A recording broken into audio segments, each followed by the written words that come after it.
நாட்டின் 80வது சுதந்திர தினத்தையொட்டி குடியரசுத் தலைவர் திரௌபதி முர்மு பாரம்பரிய தேநீர் விருந்து அளித்தார். இந்நிகழ்வில் குடியரசு துணைத் தலைவர் CP ராதாகிருஷ்ணன், பிரதமர் நரேந்திர மோடி, உச்சநீதிமன்ற தலைமை நீதிபதி சூரியகாந்த், முன்னாள் குடியரசுத் தலைவர் ராம்நாத் கோவிந்த், மக்களவை சபாநாயகர் ஓம் பிர்லா, மத்திய அமைச்சர்கள் உள்ளிட்ட பலர் கலந்து கொண்டனர்.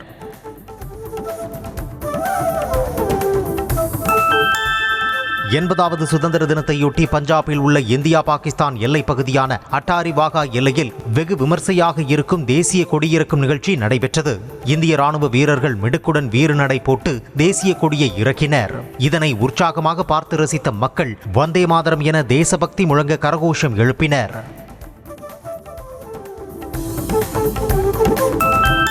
ஜம்மு காஷ்மீரின் தோடா மாவட்டத்தில் சுதந்திர தின கொண்டாட்டத்தின் போது 100 அடி உயரத்தில் பிரம்மாண்ட தேசிய கொடி ஏற்றப்பட்டது. தேசப்பற்றையும் தேசிய பெருமையையும் பறைசாற்றும் வகையில் விளையாட்டு மைதானத்தில் கம்பீரமாக பறந்த மூவர்ண கொடியை பொதுமக்கள் ஆர்வத்துடன் கண்டு ரசித்தனர். காங்கிரஸ் தலைமை அலுவலகத்தில் சுதந்திர நாள் விழாவில் வந்தே மாதரம் பாடலை சோனியா காந்தி நிறுத்தச் சொன்னதாக பாஜகவின் குற்றச்சாட்டுக்கு காங்கிரஸ் விளக்கம் அளித்துள்ளது. நிகழ்ச்சியில் கார்கே நீண்ட நேரம் நின்று கொண்டிருந்ததால் அவருக்காக நாற்காலியை கொண்டு வருமாறு சோனியா சைகையில் கூறியதாக காங்கிரஸ் விளக்கம் அளித்துள்ளது.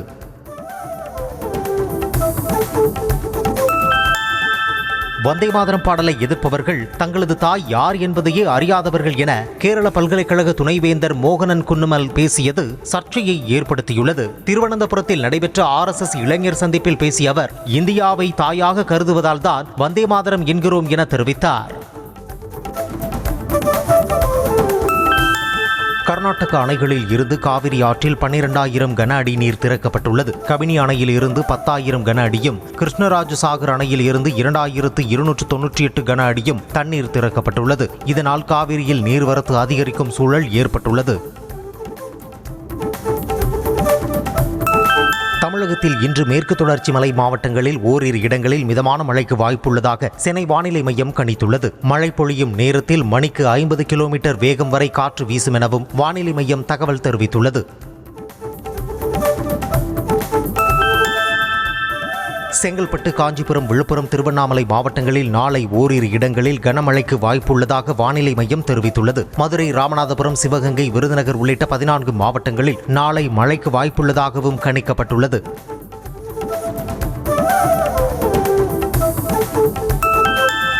சிவகங்கை மாவட்டம் திருப்பத்தூர் மற்றும் சுற்றுவட்டார பகுதிகளில் 2 மணி நேரத்திற்கு மேலாக கனமழை கொட்டி தீர்த்தது.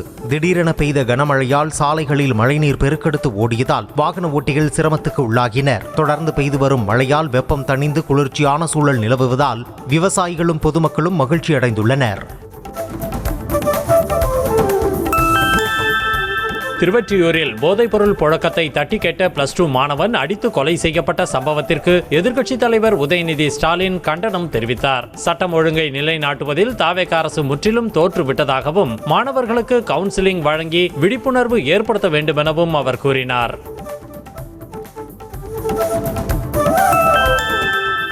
ரீல்ஸ் போட்டதும் ரீல் விட்டதும் தான் தாவேகாவின் 100 நாள் சாதனை என அதிமுக பொதுச் செயலாளர் எடப்பாடி பழனிசாமி விமர்சித்துள்ளார். சேலத்தில் செய்தியாளர்களிடம் பேசிய அவர், தமிழக மக்களின் எந்த பிரச்சனைகளுக்கும் தாவேகா போராடியதே இல்லை என்றும் ஆட்சிக்கு ஆதரவு தெரிவித்த கட்சிகளின் கருத்தை கூட முதலமைச்சர் விஜய் கேட்பதில்லை என்றும் அவர் கூறினார்.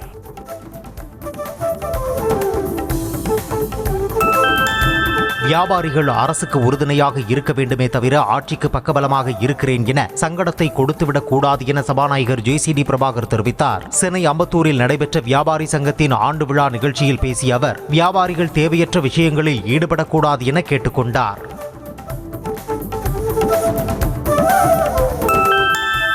முதலமைச்சர் விஜய் குறித்து அநாகரிகமாக பேசியதாக பாஜக மாநில தலைவர் நயினார் நாகேந்திரன் மீது DGP அலுவலகத்தில் புகார் அளிக்கப்பட்டுள்ளது. சட்டமன்றத்தில் அப்பா எங்கே என முதலமைச்சர் விஜய் விமர்சித்திருந்ததை சுட்டிக்காட்டிய நயினார் நாகேந்திரன் முதல்வர் மற்றும் அவரது தாய் குறித்து அநாகரிகமாக பேசினார். பாஜக மாநில தலைவராக உயர்ந்த பொறுப்பில் இருக்கக்கூடிய நயினார் நாகேந்திரனின் சர்ச்சை பேச்சு அருவருக்கத்தக்கது, அநாகரிகமானது என அமைச்சர் வன்னியரசு காட்டமாக விமர்சித்துள்ளார். கள்ளக்குறிச்சியில் செய்தியாளர்களை சந்தித்த அவர், நயினார் நாகேந்திரன் இந்த பேச்சுக்கு வருத்தம் தெரிவிக்க வேண்டும் என கேட்டுக்கொண்டார். உச்சநீதிமன்ற நீதியரசர் எம் சுந்தரேசை தமிழக அமைச்சரும் திருப்பரங்குன்றம் சட்டமன்ற உறுப்பினருமான CTR நிர்மல்குமார் மரியாதை நிமித்தமாக சந்தித்து பேசினார். இந்த சந்திப்பு தொடர்பான புகைப்படங்களும் வெளியாகியுள்ளன. தமிழகத்தில் போதைப்பொருள் நடமாட்டத்தை குறைத்தாலே குற்றச்சம்பவங்கள் குறைந்துவிடும் என அமைச்சர் சம்பத்குமார் தெரிவித்தார். கோவையில் கொலை செய்யப்பட்ட கல்லூரி மாணவன் அமுதன் குடும்பத்தினருக்கு ஆறுதல் கூறி நிதியுதவி வழங்க வந்த அவர் செய்தியாளர்களிடம் பெண்கள் பாதுகாப்பு, போதைப்பொருள் தடுப்பு ஆகிய 2 விஷயங்களில் முதலமைச்சர் விஜய் கவனம் செலுத்தி வருவதாக கூறினார்.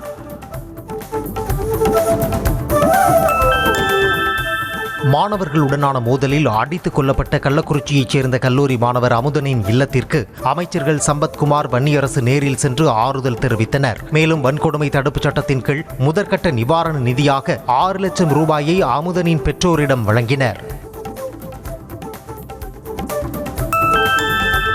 சென்னை கிண்டியில் உள்ள தனியார் ஹோட்டலில் ஃபேப் ஸ்டார்ஸ் ஜானிக் விருதுகள் 2026 விழா பிரம்மாண்டமாக நடைபெற்றது. இந்த நிகழ்ச்சியில் கலந்து கொண்டு பேசிய அமைச்சர் ஸ்ரீநாத், முதலமைச்சர் ஜோசப் விஜய் சுதந்திர தின விழாவில் சொன்னது போல் மக்களுக்கான அரசாக இந்த அரசு எப்போதும் இருக்கும் என உறுதியளித்தார். தமிழ்நாட்டில் பெண்களுக்கு எதிரான குற்றங்கள் அதிகரித்திருப்பதாக திமுக MP கனிமொழி குற்றம் சாட்டியிருக்கிறார். தூத்துக்குடி விமான நிலையத்தில் செய்தியாளர்களிடம் பேசிய அவர், தவேகா நிர்வாகிகள் மீது வரும் குற்றச்சாட்டுகளுக்கு எந்த நடவடிக்கையும் எடுக்காமல் காப்பாற்றப்பட்டு வருவதாக விமர்சித்திருக்கிறார். காங்கிரஸ் தலைவர் மல்லிகார்ஜுன கார்கேவுக்கு இழைக்கப்பட்டது வெறுப்பு அரசியல் என்று தமிழ்நாடு காங்கிரஸ் தலைவர் மாணிக்கம் தாக்கூர் கூறியுள்ளார். சென்னை ராயப்பேட்டையில் உள்ள காங்கிரஸ் அலுவலகத்தில் செய்தியாளர்களிடம் பேசிய அவர், வெறுப்பு அரசியலுக்கு நீர்ப்பால் ஊற்றி வளர்க்கப்பட்டதற்கு ஒரு எடுத்துக்காட்டுதான் மல்லிகார்ஜுன கார்கே பங்கேற்ற நிகழ்ச்சி மேடை சுத்தம் செய்யப்பட்டது என்றார்.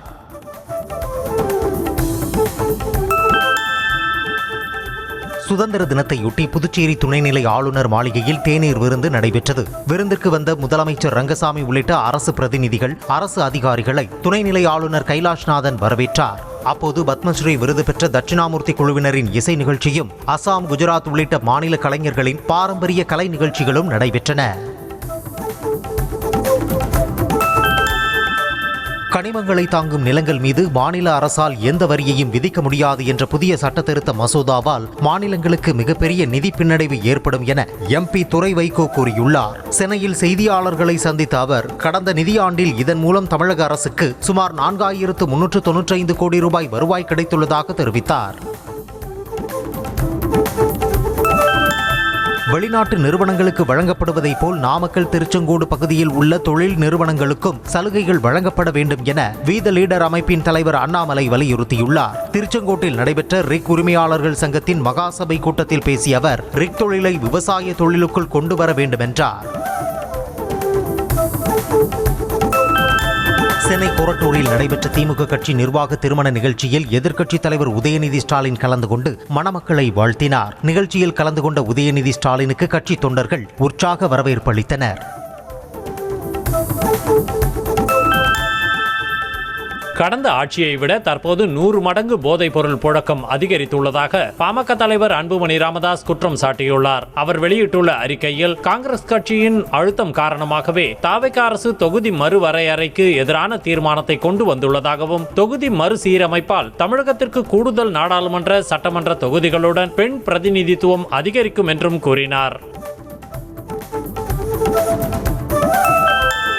பரந்தூர் விமான நிலைய திட்டத்தை நிறுத்தி வைத்துள்ள தமிழக அரசுக்கும் தமிழ்நாடு முதலமைச்சர் ஜோசப் விஜய்க்கும் நன்றி தெரிவித்து ஏகனாபுரம் கிராமத்தில் நடைபெற்ற கிராம சபை கூட்டத்தில் தீர்மானம் நிறைவேற்றப்பட்டுள்ளது. அதேபோல் ஏகனாபுரம் கிராமத்தில் உள்ள ஒரு சாலைக்கு தளபதி விஜய் சாலை என பெயர் மாற்றம் செய்ய உள்ளதாகவும் தீர்மானத்தில் குறிப்பிடப்பட்டுள்ளது. கோவையில் கல்லூரி மாணவன் கொலை செய்யப்பட்டதை கண்டித்து கள்ளக்குறிச்சியில் அமைதி பேரணி நடத்த அனுமதி மறுக்கப்பட்ட நிலையில் திமுக MLA மாவட்ட ஆட்சியர் பத்மாஜாவிடம் கோரிக்கை மனு அளித்தார். ஆகஸ்ட் 17ஆம் தேதி உளுந்தூர்பேட்டையில் நடக்கும் விடுதலை சிறுத்தைகள் மாநாட்டை காரணம் காட்டி அனுமதி மறுக்கப்பட்டதாக புகார் தெரிவித்தார். செங்கல்பட்டு மாவட்டம் மாமல்லபுரத்தில் நடைபெற்று வரும் சர்வதேச காற்றாடி திருவிழாவை திரளான சுற்றுலா பயணிகள் மற்றும் பொதுமக்கள் கண்டு களித்தனர். இந்த காற்றாடி திருவிழாவில் தமிழர்களின் பாரம்பரிய கலை வடிவில் பொய்க்கால் குதிரை, தஞ்சாவூர் தலையாட்டி பொம்மை என 100க்கும் அதிகமான ராட்சத காற்றாடிகள் பொதுமக்கள் கண்களுக்கு விருந்தளிக்கும் வகையில் வானில் பறந்தன. சென்னை திருவொற்றியூரில் +2 மாணவன் சக மாணவர் மற்றும் நண்பர்களால் அடித்து கொலை செய்யப்பட்ட வழக்கில் 11 சிறார்கள் உட்பட 12 பேர் கைது செய்யப்பட்டுள்ளனர். கைது செய்யப்பட்ட 11 சிறார்களும் நெற்குன்றத்தில் அமைந்துள்ள குழந்தைகள் நல அலுவலர் மையத்திற்கு அழைத்துச் செல்லப்பட்ட நிலையில் தியாகராஜன் என்ற இளைஞரை புழல் சிறையில் அடைத்தனர். ஈரோடு மாவட்டம் கோபிச்செட்டிப்பாளையம் அருகே காவல் ஆய்வாளரை கண்டித்து பொதுமக்கள் சாலை மறியல் போராட்டத்தில் ஈடுபட்டனர். ஆய்வாளர் தவமணி என்பவருக்கும் முத்துக்குமாரசுவாமி கோவில் விழா குழுவினருக்கும் இடையே கருத்து வேறுபாடால் அவருக்கு குடமுழுக்கு விழாவிற்கான அழைப்புதலை வழங்கவில்லை என கூறப்படுகிறது. இதனால் ஆத்திரமடைந்த ஆய்வாளர் தவமணி சிலரை அனுப்பி மிரட்டல் விடுத்துள்ளார். கள்ளக்குறிச்சி மாவட்டம் சின்னசேலம் அருகே நாட்டு துப்பாக்கி தயாரித்து விற்பனை செய்து வந்த 3 பேரை போலீசார் கைது செய்தனர். கோயம்புத்தூரில் நாட்டு துப்பாக்கி வைத்திருந்த நபர் கொடுத்த வாக்குமூலத்தின் பேரில் நாகக்குப்பம் கிராமத்தில் துப்பாக்கி வாங்குவது போல் சென்ற போலீசார் 3 பேரை கைது செய்து சிறையில் அடைத்தனர். நாமக்கல் மாவட்டம் ராசிபுரம் அருகே 2 இளைஞர்கள் இருசக்கர வாகனத்தில் வைத்து மது விற்பனை செய்த வீடியோ காட்சிகள் வெளியாகியுள்ளது. சுதந்திர தினத்தையொட்டி மதுபான கடைகள் அனைத்தும் மூடப்பட்டிருந்த நிலையில் ஒரு பாட்டிலுக்கு அதிகபட்சமாக 150 ரூபாய் வரை கூடுதலாக விலை வைத்து விற்பனை செய்ததாக கூறப்படுகிறது. தேனி மாவட்டம் போடிநாயக்கனூர் அருகே சில்லமரத்துப்பட்டி ஊராட்சியில் நடைபெற்ற கிராம சபை கூட்டத்தில் அலுவலர்களை பேசவிடாமல் தாவேக்க நிர்வாகிகள் குறுக்கிட்டு பேசியதால் அப்பகுதியினர் வாக்குவாதத்தில் ஈடுபட்டனர். கழிப்பிட வசதி போதிய அளவில் இல்லை என்று புகார் எழுப்பிய நிலையில் தாவேக்க நிர்வாகிகள் தாங்கள் செய்து தருகிறோம், 5 வருடம் பொறுத்து கொண்டீர்கள், இன்னும் சில நாட்களேதானே என கூறினர். தமிழகத்திற்கு காவிரி நீரை தர மறுக்கும் கர்நாடக அரசின் நந்தினி பாலை விற்பனை செய்ய தமிழக அரசு தடை விதிக்க வேண்டும் என வலியுறுத்தி நந்தினி பால் விற்பனை முகவர் நிலையத்தை முற்றுகையிட்டு விவசாயிகள் போராட்டத்தில் ஈடுபட்டனர். தஞ்சை மாவட்டத்தில் ஆவின் பால் விற்பனைக்கு பதிலாக கர்நாடக அரசின் நந்தினி பாலை பெரும்பாலான முகவர்கள் விற்பனை செய்து வருவது குறிப்பிடத்தக்கது. தூத்துக்குடி மாவட்டம் விளாத்திக்குளம் அருகே சங்கரலிங்கபுரம் கிராமத்தில் வசிக்கும் தலித் சமுதாய மக்கள் தீண்டாமை சுவரை அகற்றக் கோரி சுதந்திர தின விழாவில் சுடுகாட்டில் குடியேறி போராட்டத்தில் ஈடுபட்டனர். தீண்டாமை சுவரை எதிர்த்து 3 ஆண்டுகளாக போராடி வரும் நிலையில் அதிகாரிகள் நடவடிக்கை எடுக்கவில்லை என புகார் தெரிவித்தனர். விருதுநகர் மாவட்டம் ஸ்ரீவில்லிபுத்தூர் அருகே பள்ளி சிறுமியை காதலிப்பதாக தொந்தரவு செய்ததை தட்டி கேட்ட தந்தையை கொலை செய்த வழக்கில் 3 பேர் கைது செய்யப்பட்டனர். மகளை தொந்தரவு செய்ததை தந்தை ஐயனார் தட்டி கேட்டதால் பெரியசாமி என்ற இளைஞர் உறவினர்கள் சிலரோடு சேர்ந்து கொலை செய்தது விசாரணையில் அம்பலமாக இருக்கிறது. பாபநாசம் வனச்சோதனை சாவடியில் பறிமுதல் செய்யப்பட்ட பிளாஸ்டிக் மற்றும் மது பாட்டில்களை வனத்துறையினர் அழித்தனர். சொரிமுத்து ஐயனார் கோவிலில் ஆடி அமாவாசை திருவிழா நடந்த நிலையில் பிளாஸ்டிக் பைகள், பிளாஸ்டிக் கப்புகள் உள்ளிட்டவற்றை கொண்டு செல்ல வனத்துறை தடை விதித்திருந்தது. அதையும் மீறி கொண்டு செல்லப்பட்ட பொருட்கள் அழிக்கப்பட்டன. கள்ளக்குறிச்சி மாவட்டம் சின்னசேலம் அருகே கள்ளத்துப்பாக்கி விற்பனை செய்ததாக 3 பேரை போலீசார் கைது செய்தனர். கோவையில் நாட்டு துப்பாக்கி வைத்திருந்த நபரை போலீசார் கைது செய்து விசாரித்ததில் நாகக்குப்பம் கிராமத்தில் வாங்கியது தெரிய வந்தது. இதையடுத்து துப்பாக்கி வாங்குவது போல நடித்து சாமிதுரை, அவரது மகன் நவீன்குமார், பிரவீன்குமார் ஆகியோரை போலீசார் கைது செய்தனர். சுதந்திர தினத்தையொட்டி கரூர் மாநகராட்சி அலுவலகத்தில் தேசிய கொடி ஏற்றுவதில் குளறுபடி நிலவியது. ஊழியர்கள் கொடியை முறையாக கட்டாததால் அது முழுமையாக விரியாமல் பாதி விரிந்தபடி தொங்கியது. இதையடுத்து அதிகாரிகள் கொடியேற்றிவிட்டு சென்ற பிறகு ஊழியர்கள் கொடியை இறக்கி மீண்டும் ஏற்றியதால் சர்ச்சையை ஏற்படுத்தியது. திருவள்ளூர் அத்திப்பட்டு ஊராட்சியில் கிராம சபை கூட்டத்தை ஒத்திவைக்க கோரி கிராம மக்கள் அதிகாரிகளிடம் வாக்குவாதத்தில் ஈடுபட்டதால் பரபரப்பு நிலவியது. 10,000க்கும் மேற்பட்டோர் வசிக்கும் ஊராட்சியில் சொற்ப எண்ணிக்கையிலான மக்கள் மட்டுமே கூட்டத்தில் கலந்து கொண்டதாகவும் அனைத்து அதிகாரிகளும் வரவில்லை எனவும் குற்றம் சாட்டினர். தேனி மாவட்டம் மேகமலை புலிகள் காப்பகம் விவகாரத்தில் 13 ஊராட்சிகளில் நடைபெற்ற கிராம சபை கூட்டங்களில் தமிழக அரசை வலியுறுத்தி தீர்மானங்கள் நிறைவேற்றப்பட்டன. வன ஆக்கிரமிப்பாளர்கள் என கூறி மலைக்கிராம மக்களை வெளியேற்ற வனத்துறை நடவடிக்கை எடுத்து வருவதாக கூறப்படுகிறது. இதற்கு எதிர்ப்பு தெரிவித்தும் வனத்துறையின் நடவடிக்கையை அரசு தடுத்து நிறுத்தவும் கோரிக்கை விடுக்கப்பட்டுள்ளது.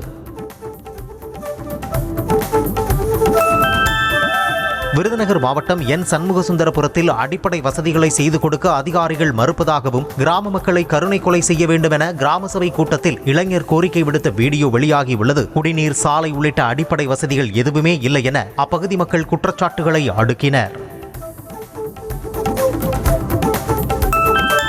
புதிதாக நியமிக்கப்பட்ட 3 ஒன்றிய செயலாளர்களை 3 நாட்களிலேயே திடீரென மாற்றம் செய்ததால் தருமபுரி மாவட்டம் அரூர் விசிகவில் பரபரப்பு ஏற்பட்டுள்ளது. மேலும் விசிக நிர்வாகிகளும் தொண்டர்களும் மண்டல செயலாளரின் வீட்டை முற்றுகையிட்டதோடு உளுந்தூர்பேட்டையில் நடைபெறவுள்ள மாநாட்டை புறக்கணிக்கப் போவதாகவும் அறிவித்துள்ளனர். விருத்தாச்சலம் தனியார் கல்லூரியில் நீதிமன்றத்தை தத்ரூபமாக காட்சிப்படுத்தி மாணவர்களுக்கு போக்சோ மற்றும் போதை பழக்கத்தால் ஏற்படும் விளைவுகள் குறித்து விழிப்புணர்வு ஏற்படுத்தப்பட்டது. விருத்தாச்சலம் ஒருங்கிணைந்த நீதிமன்ற நீதிபதி அரவிந்தன் கலந்து கொண்டு மாணவர்களுக்கு விழிப்புணர்வு ஏற்படுத்தினார். நெல்லை மாவட்டம் பழுவூரில் காவல் உதவி ஆய்வாளருக்கு கொலை மிரட்டல் விடுத்த 3 பேரை போலீசார் கைது செய்தனர். ஊர்வாய்மொழி பகுதியில் SI மகேந்திரன் வாகன தணிக்கையில் ஈடுபட்டிருந்த போது ஒரே 2 வீலரில் மது போதையில் சென்ற மணிகண்டன், சிவனைந்த பெருமாள், மற்றொரு சிவனைந்த பெருமாள் ஆகியோர் தங்களது வாகனத்தை மறித்ததால் கொலை மிரட்டல் விடுத்துள்ளனர். திருச்சி துறையூர் அருகே மனைவியை கொலை செய்த கணவர், மாமியார் உட்பட 3 பேருக்கு மகிடா நீதிமன்றம் ஆயுள் தண்டனை விதித்து தீர்ப்பளித்திருக்கிறது. பச்சப்பெருமாள்பட்டி கோம்பையைச் சேர்ந்த பெரியசாமி தனது மனைவி லட்சுமி என்கிற புஷ்பாவின் நடத்தையில் சந்தேகப்பட்டு தனது தாய் செல்லம்மாள், தாத்தா போஜன் என்கிற இப்ராஹிம் ஆகியோரோடு சேர்ந்து கொலை செய்தது நிரூபணமானது.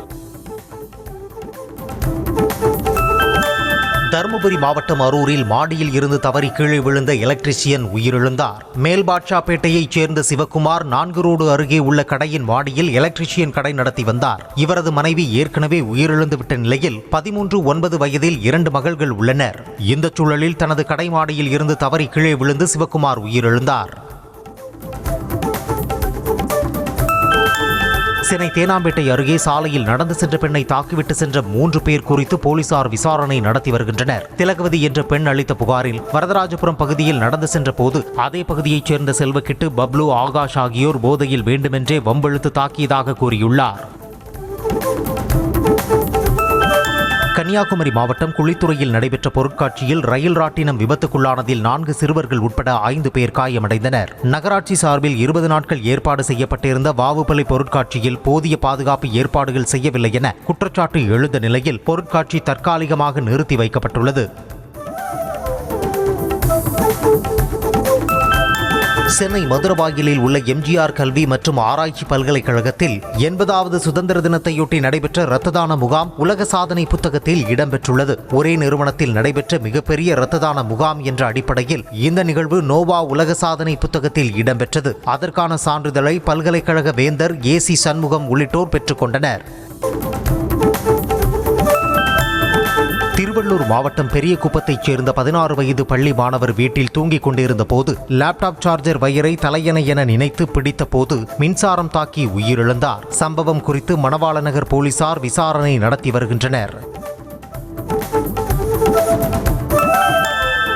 திருவண்ணாமலை அருணாச்சலேஸ்வரர் கோவில் எதிரே உள்ள பழைய நகராட்சி கட்டடத்தில் திடீரென தீ விபத்து ஏற்பட்டது. கட்டிடத்தில் வைக்கப்பட்டிருந்த கொசு மருந்து அடிக்கும் இயந்திரங்கள் மற்றும் மருந்துகள் என சுமார் 20 லட்சம் ரூபாய் மதிப்பிலான பொருட்கள் தீயில் எரிந்து சேதமடைந்ததாக கூறப்படுகிறது. தீ விபத்து தற்செயலானதா அல்லது சதி வேலையா என்பது குறித்து போலீசார் விசாரணை நடத்தி வருகின்றனர். அருணாச்சல பிரதேசத்தில் தொடரும் மழையால் சுபன்சிரி மாவட்டத்தில் மண் சரிவில் சிக்கி 4 பேர் உயிரிழந்தனர். திவங் பள்ளத்தாக்கு பகுதியில் ராணுவ முகாமை வெள்ள நீர் அடித்து சென்ற நிலையில் அதில் சிக்கி மாயமான ராணுவ வீரர்கள் 5 பேரை தேடும் பணியும் முடுக்கிவிடப்பட்டுள்ளது. சுதந்திர தினத்தை முன்னிட்டு மகாராஷ்டிரா மாநிலம் ஹிங்கோலியில் அரசு பள்ளிகளை சீரமைப்போம் என்ற புதிய இயக்கத்தை கரப்பான்பூச்சி ஜனதா கட்சி தலைவர் அபிஜித் தீப்கே தொடங்கினார். அடிப்படை மற்றும் உள்கட்டமைப்பை மேம்படுத்தும் நோக்கில் நாடு முழுவதும் இந்த இயக்கத்தை விரிவுபடுத்த உள்ளதாக அறிவித்திருக்கிறார். கேரளத்தில் 2 கார்களில் இளைஞர்கள் ஆபத்தான முறையில் பயணம் செய்த வீடியோ வெளியாகி அதிர்ச்சியை ஏற்படுத்தியுள்ளது. இடுக்கி மாவட்டம் மூணாருக்கு சுற்றுலா சென்ற இளைஞர்கள் கேப் ரோடு பகுதியில் கார்களின் ஜன்னல்களில் அமர்ந்து கொண்டு ஆபத்தான முறையில் பயணம் செய்தனர். இளைஞர்கள் மீது கடுமையான நடவடிக்கை எடுக்க வேண்டும் என சுற்றுலா பயணிகள் கோரிக்கை விடுத்துள்ளனர்.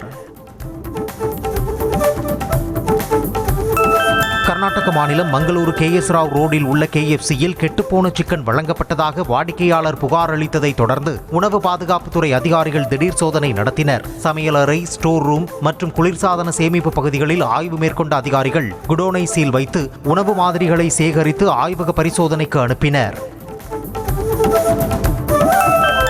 கேரள மாநிலம் கண்ணூர் மாவட்டம் பையம்பலம் கடற்கரையில் நண்பர்களுடன் குளித்துக் கொண்டிருந்த 20 வயது இளைஞர் திடீரென கடல் அலையில் சிக்கி சுமார் 200 மீட்டர் தூரம் இழுத்துச் சென்ற சம்பவம் அதிர்ச்சியை ஏற்படுத்தியுள்ளது. இதையடுத்து நண்பர்கள் அளித்த தகவலின் பேரில் கடலோர காவல்துறையினர் மற்றும் உயிர்காப்பாளர்கள் விரைந்து சென்று இளைஞரை பத்திரமாக மீட்டனர். இந்தியாவின் 80வது சுதந்திர தினத்தையொட்டி பிரதமர் நரேந்திர மோடி மற்றும் குடியரசுத் தலைவர் திரௌபதி முர்முவுக்கு ரஷ்ய அதிபர் புதின் வாழ்த்து தெரிவித்துள்ளார். இந்தியா ரஷ்யா இடையேயான நீண்டகால நட்புறவு மற்றும் வலுவான ஒத்துழைப்பை சுட்டிக்காட்டிய புதின் இரு நாடுகளுக்கும் இடையேயான உறவுகள் தொடர்ந்து மேலும் வலுப்பெறும் எனவும் அவர் நம்பிக்கை தெரிவித்துள்ளார். இந்தியாவின் 80வது சுதந்திர தினத்தையொட்டி பிரதமர் நரேந்திர மோடிக்கு ஈரான் அதிபர் மசூத் பெசஸ்கியான் வாழ்த்து தெரிவித்துள்ளார். இந்தியா ஈரான் இடையேயான நீண்டகால வரலாற்று, கலாச்சார மற்றும் நாகரிக உறவுகளை மேலும் வலுப்படுத்த இது ஒரு சிறந்த வாய்ப்பு என அவர் குறிப்பிட்டுள்ளார். இருதரப்பு உறவுகளை மேலும் வலுப்படுத்த ஈரான் தயாராக இருப்பதாகவும் அவர் தெரிவித்துள்ளார்.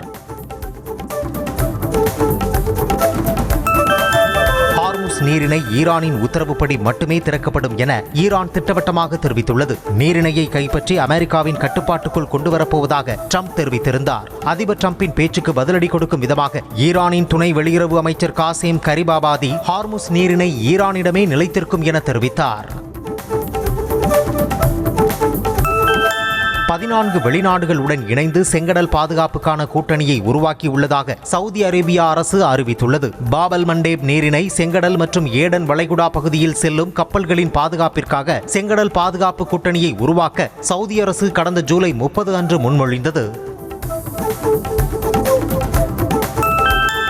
ஆப்கானிஸ்தானில் தாலிபான்கள் ஆட்சியை கைப்பற்றி 5 ஆண்டுகள் நிறைவடைந்துள்ளதையொட்டி காபூலில் வெற்றி அணிவகுப்பு நடத்தப்பட்டது. ஆட்சி அதிகாரத்தை தாலிபான்கள் உறுதியாக தக்கவைத்துள்ள நிலையில் பெண்கள் மற்றும் சிறுமிகளின் கல்வி, வேலைவாய்ப்பு உள்ளிட்ட உரிமைகளில் கடும் கட்டுப்பாடுகள் தொடர்கின்றன.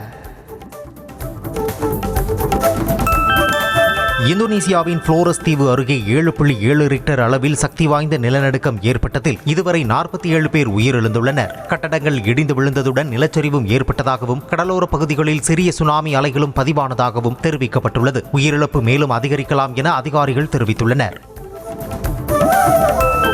ஸ்பெயின் நாட்டு எல்லை பகுதியான சியூட்டாவில் மீண்டும் மொராக்கோ நாட்டினர் குடியேறுவதை தடுக்க அந்நாட்டு அரசு பாதுகாப்பை பலப்படுத்தியுள்ளது. சியூட்டாவின் கடல் எல்லையிலும் வேலி அமைத்து ராணுவத்தினரை குவித்து எல்லை நெடுகிலும் இரும்பு வேலிகள் அமைத்து கண்காணிப்பு தீவிரப்படுத்தப்பட்டுள்ளது. அமெரிக்காவின் பீனிக்ஸ் நகரில் ஒரே விமான எண் வழங்கப்பட்ட 2 அமெரிக்கன் ஏர்லைன்ஸ் விமானங்கள் ஒரே வான்வெளியில் அருகருகே வந்ததால் பெரும் பரபரப்பு ஏற்பட்டது. இதனை கவனித்து விழிப்புணர்வுடன் செயல்பட்ட விமான நிலைய கட்டுப்பாட்டாளர் இரு விமானங்களுக்கும் தனித்தனியாக வழிகாட்ட விமானங்கள் பாதுகாப்பான தூரத்திலும் வெவ்வேறு உயரங்களிலும் பராமரிக்கப்பட்டு பெரும் விபத்து தவிர்க்கப்பட்டது. விஜயின் தீவிர ரசிகை என்று தெரிவித்துள்ள நடிகை ஸ்ரேயா சரன் அவரது அரசியல் பயணம் தனக்கு மகிழ்ச்சி அளிப்பதாக நிகழ்ச்சியுடன் கூறினார். நிலையில் செய்தியாளர்களிடம் பேசிய அவர் தமிழக முதல்வர் விஜய் மிகவும் எளிமையானவர் என்று புகழாரம் சூட்டினார். உலகக்கோப்பை ஹாக்கி போட்டியில் இந்திய ஆடவர் அணி முதல் போட்டியிலேயே வேல்ஸ் அணியை வீழ்த்தி வெற்றியுடன் தொடங்கியுள்ளது. நெதர்லாந்தின் ஆம்ஸ்டல்வேனில் வேல்ஸ் அணிக்கு எதிராக நடைபெற்ற போட்டியில் கேப்டன் ஹர்மன்பிரீத் சிங் 2 கோல்களும் சஞ்சய் 1 கோலும் அடித்தனர். அதே சமயம் வேல்ஸ் அணி 1 கோல் மட்டுமே அடித்ததால் 3-1 என்ற கோல் கணக்கில் இந்தியா வென்றது.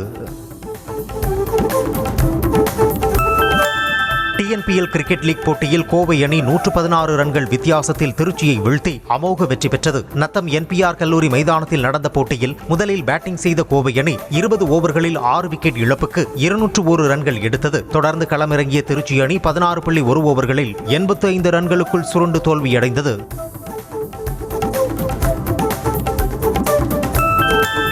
வங்கதேசத்துக்கு எதிரான முதல் டெஸ்ட் போட்டியில் ஆஸ்திரேலிய அணி தடுமாறி வருகிறது. இதனால் வங்கதேசத்தின் வெற்றி வாய்ப்பு பிரகாசமடைந்துள்ளது. ஆஸ்திரேலியா முதல் இன்னிங்ஸில் 198 ரன்களுக்கு ஆட்டமிழந்தது. வங்கதேச அணி 426 ரன்களுக்கு ஆல் அவுட் ஆனது. இரண்டாவது இன்னிங்ஸை தொடங்கிய ஆஸ்திரேலிய அணி ஆட்ட நேர முடிவில் 4 விக்கெட் இழப்புக்கு 161 ரன்கள் எடுத்து 67 ரன்கள் பின்தங்கியுள்ளது. கனடா ஓபன் டென்னிஸ் தொடரில் சாம்பியன் பட்டம் வென்றதின் மூலம் சர்வதேச டென்னிஸ் போட்டியில் அமெரிக்காவின் பென் ஷட்டன் 4 இடங்கள் முன்னேறி 6வது இடம் பிடித்துள்ளார். ஆண்கள் ஒற்றையர் பிரிவில் வீரர்களின் புதிய தரவரிசை பட்டியலை சர்வதேச டென்னிஸ் சங்கம் வெளியிட்டுள்ளது. இதில் இத்தாலியின் ஜானிக் சின்னர் முதலிடத்தை தக்க வைத்துள்ளார்.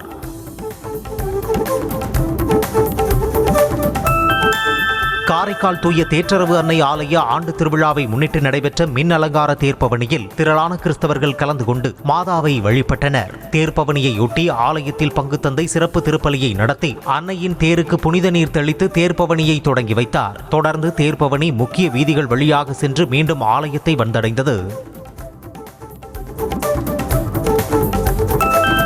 கள்ளக்குறிச்சி மாவட்டம் உளுந்தூர்பேட்டை அருகே தூய விண்ணரசி அன்னை தேவாலயத்தில் தேர்ப்பவனி விழா வெகு விமர்சையாக நடைபெற்றது. இந்த தேர்ப்பவனி நிகழ்ச்சியில் 3 தேர்கள் மின் விளக்குகளால் அலங்கரிக்கப்பட்டு முக்கிய வீதிகளின் வழியாக ஊர்வலமாக சென்று தேவாலயத்தை வந்தடைந்தது. இதில் திரளானோர் கலந்து கொண்டு அன்னையை வழிபாடு செய்தனர்.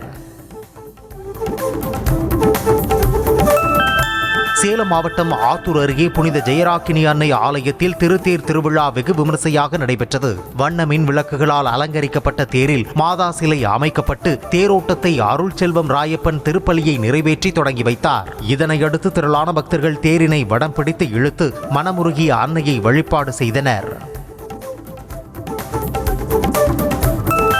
கள்ளக்குறிச்சி மாவட்டம் சங்கராபுரம் அருகே புதுப்பாலப்பட்டு கிராமத்தில் உள்ள முத்துமாரியம்மன் கோவில் தேர் திருவிழா வெகு விமர்சையாக நடைபெற்றது. மலர்களால் அலங்கரிக்கப்பட்ட தேரில் முத்துமாரியம்மன் சிறப்பு அலங்காரத்தில் எழுந்தருளி பக்தர்களுக்கு அருள் பாலித்தார். இதில் திரளான பக்தர்கள் தேரினை வடம் பிடித்து இழுத்து அம்மனை வழிபட்டு சென்றனர். திண்டுக்கல் மாவட்டம் ஆத்தூர் அருகே ஆலமரத்துப்பட்டி கிராமத்தில் அமைந்துள்ள மாசான கருப்பசாமி கோவிலில் 12ஆம் ஆண்டு உற்சவ விழா விமர்சையாக நடைபெற்றது. விழாவில் 200க்கும் மேற்பட்ட ஆடுகள், 500க்கும் மேற்பட்ட கோழிகள் கருப்பண்ணசாமிக்கு பலியிட்டு பக்தர்கள் நேர்த்தி கடனை செலுத்தி வழிபாடு செய்தனர்.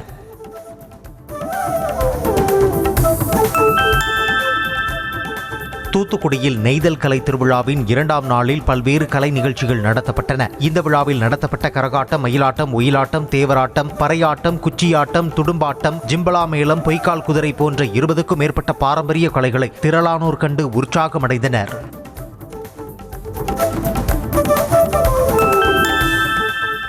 திண்டுக்கல் மாவட்டம் சிறுகுடியில் உள்ள கருங்கூட்டு கருப்பசாமி ஐயனார் கன்னிமார் கோவிலில் ஆடி மாத வளர்பிறையை முன்னிட்டு அன்னதான விழா நடைபெற்றது. 30க்கும் மேற்பட்ட ஆட்டுக்கிடாய்கள் வெட்டப்பட்டு 100க்கும் மேற்பட்ட மூட்டை அரிசியில் உணவு சமைத்து பக்தர்களுக்கு அன்னதானம் வழங்கப்பட்டது. விழாவில் சுற்றுவட்டார பகுதி பக்தர்கள் கலந்து கொண்டு சாமி தரிசனம் செய்தனர். திருவாரூர் மாவட்டம் மன்னார்குடி ராஜகோபால சுவாமி கோயில் ஆடி தேரோட்டம் வெகு விமர்சையாக நடைபெற்றது. ஆடிப்பூர பிரம்மோற்சவம் கடந்த 7ஆம் தேதி கொடியேற்றத்துடன் தொடங்கிய நிலையில் ஒவ்வொரு நாளில் வெவ்வேறு வாகனங்களில் செங்கலத்தாயார் வீதி உலாவாக சென்றார். விழாவின் சிகர நிகழ்ச்சியான தேரோட்டம் நடைபெற்றது. சர்வ அலங்காரத்தில் சுவாமி எழுந்தருளிய நிலையில் தேரை திரளான பக்தர்கள் வடம் பிடித்து இழுத்தனர்.